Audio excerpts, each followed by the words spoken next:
I don't want to be the reason my app gets hacked, and neither do you. If we want to be good developers, we have to be secure developers.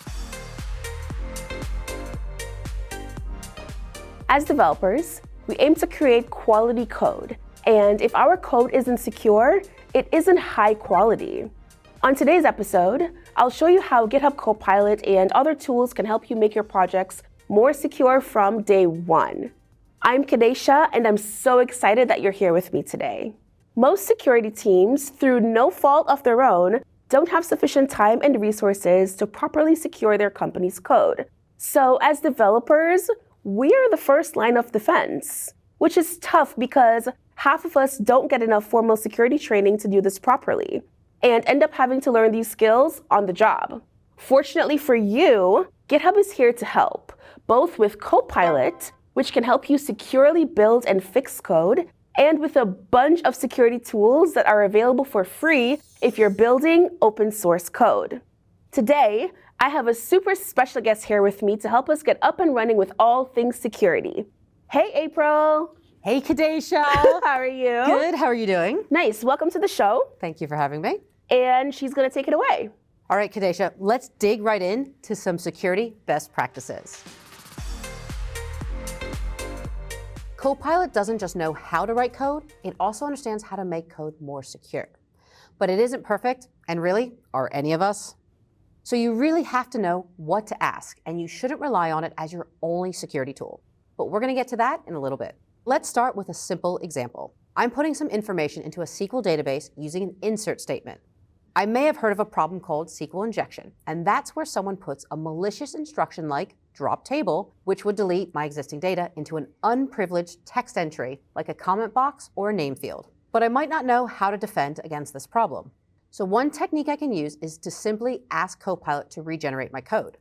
I can delete the function where I write to the database, make sure my comment explains what I want to do, then let Copilot come up with a solution. And then, now this part is really important, actually read what it wrote. I don't want to just blindly accept any Copilot suggestion. I want to check its work and I want to learn from it. Now here, I can see that it is sanitizing the input, making sure it doesn't contain any malicious text before adding it to my insert statement. If I don't want to delete and recreate code, or if I have a large amount of code that I want to check, another option is I can simply ask Copilot to look through and fix it. I can do this by selecting a block of code and then asking Copilot a question like, are there any vulnerabilities in this function? Or I can work more broadly by selecting the whole file or even using @workspace, which lets Copilot take into account other files in the project as well. So let's try asking @workspace, what's the attack surface? That's just a fancy way of saying, how might someone try to attack this project? And I can see that Copilot makes a bunch of recommendations here. These include specific changes to my code, as well as certain packages I might want to consider adding to the project to make it more secure. Oh, and by the way, if you want even broader recommendations, including general code quality or efficiency, you can use the /command fix. And whatever recommendation it makes, I can always follow up with more detailed questions, asking Copilot to explain what a specific security problem is, or even to propose alternate ways to fix the problem. Now, even though Copilot can help with finding vulnerabilities and suggesting ways to fix them, it isn't an end-to-end replacement for all security tools. This is partly because Copilot is a generalist and not a specialist, and because Copilot can't always see the full context of your production environment. Built-to-purpose security tools can consider things like which compiler you're using, what environment variables are set, and how you are deploying your application. Fortunately, GitHub has a number of security offerings, all of which are free to open source maintainers, so you can use them at no cost on your public repositories. Let's take a look at a few of these.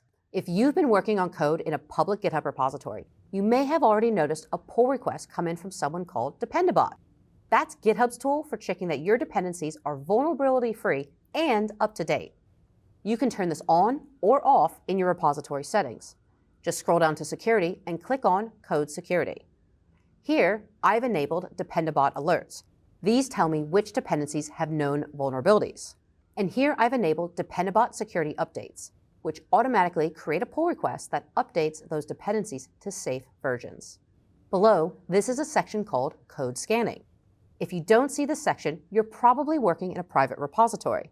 But if you do have it, I recommend clicking the Setup button next to CodeQL Analysis. This will make it possible for GitHub to look for pattern-based vulnerabilities in our code, things like SQL injection problems that I mentioned earlier. This happens automatically as you commit new code to your repository, when you make new pull requests, and also as a periodic scan. If a new problem is found, you'll get a notification from GitHub. And then you'll want to fix it, probably by doing something like opening up your code and asking Copilot to help you repair the vulnerability that was pointed out in the notification. In some cases, though, you might not even need to do that. You might have noticed already, right under that button to turn on CodeQL, there's another setting called Copilot Autofix. GitHub will use the Copilot engine behind the scenes for you, automatically suggesting a fix for that problem. Then all you have to do is accept to fix the PR, and no need to run GitHub Copilot manually.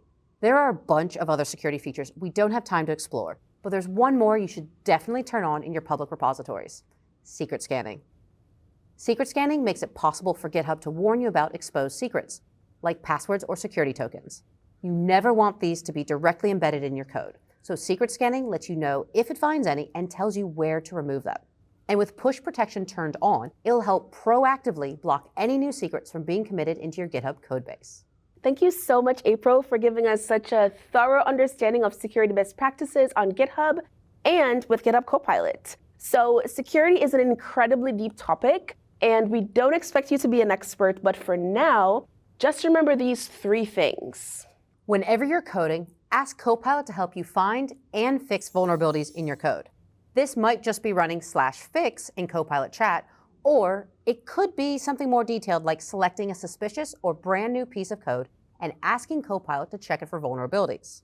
Number 2, when Copilot or another tool does find a problem, ask Copilot for more details so you can learn about that type of problem and how you might prevent it from happening again in the future. The third and final tip is go into the code security settings on each of your repositories and make sure Dependabot, code scanning, and secret scanning are all turned on. And if they send you alerts, remember that GitHub helps you fix them. Together, these steps will help you keep vulnerabilities out of your applications and will allow you to keep learning so you can be a better, more secure developer. Thanks so much for joining us today, and if you want to learn more, we've created a blog post that accompanies this episode. Click the link in the description to be taken there. Remember to sign up for GitHub Copilot if you haven't already to get started for free. And join us for the next episode where we'll learn how to build a REST API with GitHub Copilot. Don't forget to subscribe to our channel so you don't miss any future episodes. Happy coding!